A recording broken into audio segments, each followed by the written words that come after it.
Assalamualaikum warahmatullahi wabarakatuh. Perkenalkan, nama saya Adira Lastari dari kelas 12 IPS 4. Di sini saya akan menjelaskan suatu perang teluk. Apa sih itu perang teluk? Apakah kalian sudah mendengarnya?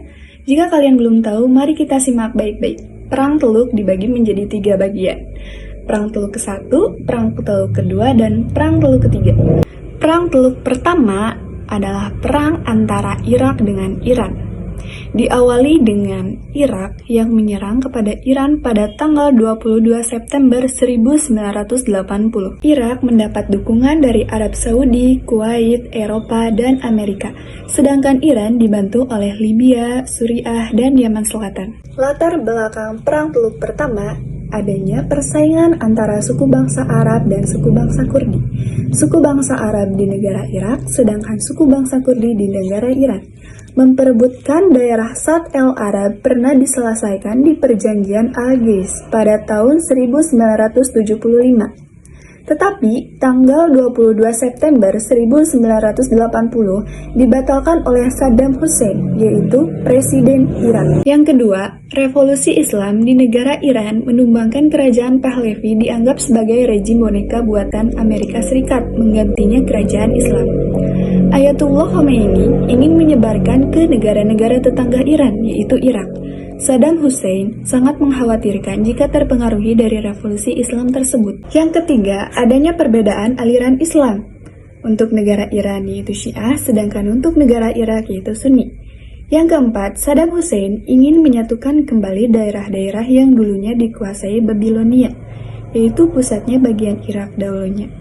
Untuk yang kelima, pemicu peperangan percobaan pembunuhan terhadap Deputi Perdana Menteri Irak, yaitu Tariq Aziz.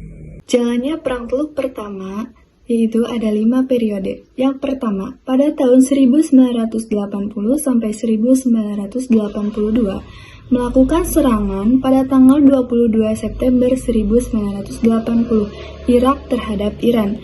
Saddam Hussein membatalkan Perjanjian Algiers pada tahun 1975.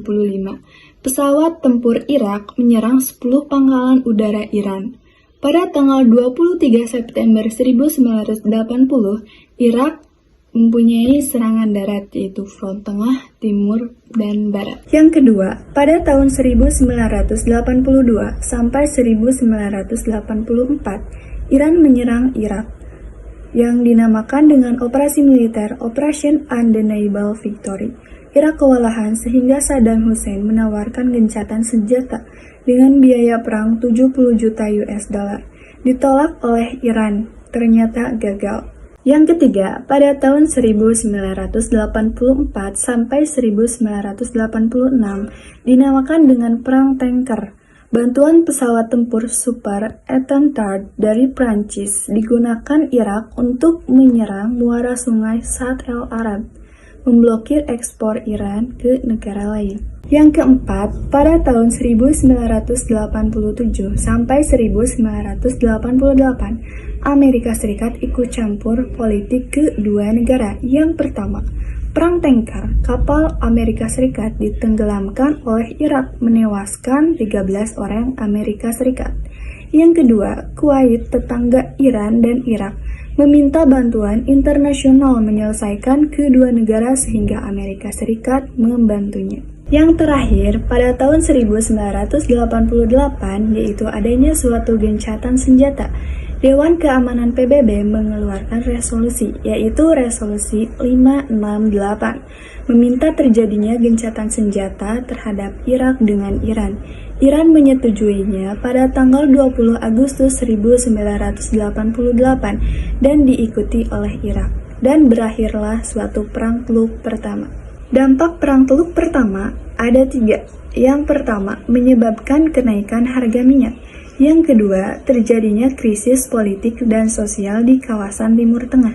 Yang ketiga, terganggunya pelayaran internasional. Perang Teluk bagian 2. Perang Teluk 2 diawali dengan adanya invasi Irak atas Kuwait pada tanggal 2 Agustus 1990 dengan strategi gerak cepat yang langsung menguasai Kuwait. Pemimpin Kuwait yakni Sheikh Jaber Al-Ahmed Al-Sabah segera meninggalkan negaranya ke Arab Saudi. Kuwait meminta bantuan Amerika Serikat tanggal 7 Agustus 1990. Latar belakang Perang Teluk Kedua yaitu ada 5 bagian.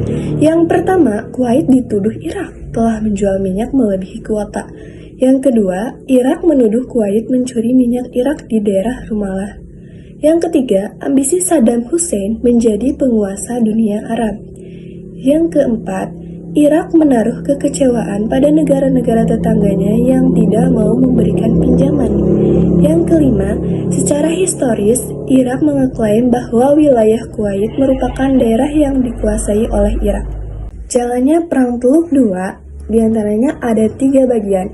Yang pertama, kecaman dunia, serangan pasukan koalisi, dan terakhir, Saddam Hussein menyerah. Untuk yang pertama, dibagi menjadi 2. Yang pertama yaitu kecaman dunia. PBB Amerika Serikat dan negara Eropa melakukan embargo ekonomi terhadap Irak. Yang kedua, PBB menghancurkan resolusi agar pasukan Irak keluar dari Kuwait. Bagian kedua, serangan pasukan koalisi dibagi menjadi 2. Yang pertama, pada tanggal 17 Januari 1991, pasukan koalisi Amerika melakukan serangan terhadap Irak yang dikenal dengan nama Operasi Badai Gurun. Yang kedua, Irak melakukan serangan balasan dengan mengirimkan rudal ke Israel. Bagian yang ketiga, Saddam Hussein menyerah, yaitu pada tanggal 28 Februari 1991. Dampak Perang Teluk Kedua diantaranya ada 5. Yang pertama, Irak dikucilkan di seluruh sektor kehidupan internasional. Yang kedua, semakin menguatnya pengaruh Amerika Serikat di Timur Tengah. Yang ketiga, adanya upaya penggulingan pemerintahan Saddam Hussein. Yang keempat, tersendatnya ekonomi Kuwait karena kehancuran tambang minyak. Yang kelima, memanasnya iklim politik di kawasan Timur Tengah seperti Palestina dan Mesir. Perang Teluk Ketiga langsung saja kepada latar belakang perang. Di antaranya adanya tuduhan Amerika Serikat bahwa Irak memiliki senjata pemusnah massal. Amerika Serikat juga menuduh bahwa Irak terlibat aksi terorisme dalam peristiwa 9 September tahun 2001. Mengamankan kepentingan minyak Amerika Serikat, melindungi sekutunya di Timur Tengah Israel dari ancaman Irak, melindungi kepentingan geopolitik Amerika Serikat di kawasan Teluk Persia dengan terancam oleh Irak, ingin menggulingkan pemerintahan Saddam Hussein yang dianggap adanya ambisi Amerika Serikat untuk menjadi negara terkuat di dunia. Jalannya Perang Teluk Ketiga pada tanggal 19 Maret tahun 2003, pasukan koalisi Amerika melakukan serangan kepada Irak. Pasukan koalisi mampu menggulingkan rejim Saddam Hussein dan merebut kota-kota besar Irak. Pada tanggal 1 Mei 2003, Presiden Bush mengumumkan berakhirnya operasi. Pada 13 Desember 2003, Saddam Hussein berhasil ditangkap. Saddam Hussein dihukum mati pada tanggal 30 Desember 2006. Akhir Perang Teluk Ketiga, yaitu Perang Teluk Ketiga berakhir dengan kemenangan Amerika Serikat dan sekutunya. Tuduhan Amerika terhadap kepemilikan senjata pemusnah massal Irak tidak terbukti. Berakhirnya pemerintahan era Saddam Hussein di Irak selama 24 tahun pada tahun 1979 sampai dengan tahun 2003. Berkurangnya ancaman kepentingan Amerika Serikat di Timur Tengah, Amerika Serikat menguasai Irak dengan menempatkan pasukannya di sana. Terjadi perlawanan dari kelompok-kelompok penentang Amerika di Irak. Keterlibatan Amerika Serikat dalam Perang Teluk. Di antaranya ada 5 macam. Yang pertama, persaingan dengan Uni Soviet di daerah Timur Tengah. Yang kedua, mengendalikan harga minyak dunia. Yang ketiga, mencegah munculnya persaingan baru dalam kapasitas militer, dalam hal ini adalah Irak. Yang keempat, melindungi sekutu dekatnya di Timur Tengah, Israel. Yang kelima, ingin menegakkan hak asasi manusia dan demokrasi di Timur Tengah, mengejar terorisme. Sekian dari saya, mohon maaf apabila ada salah kata.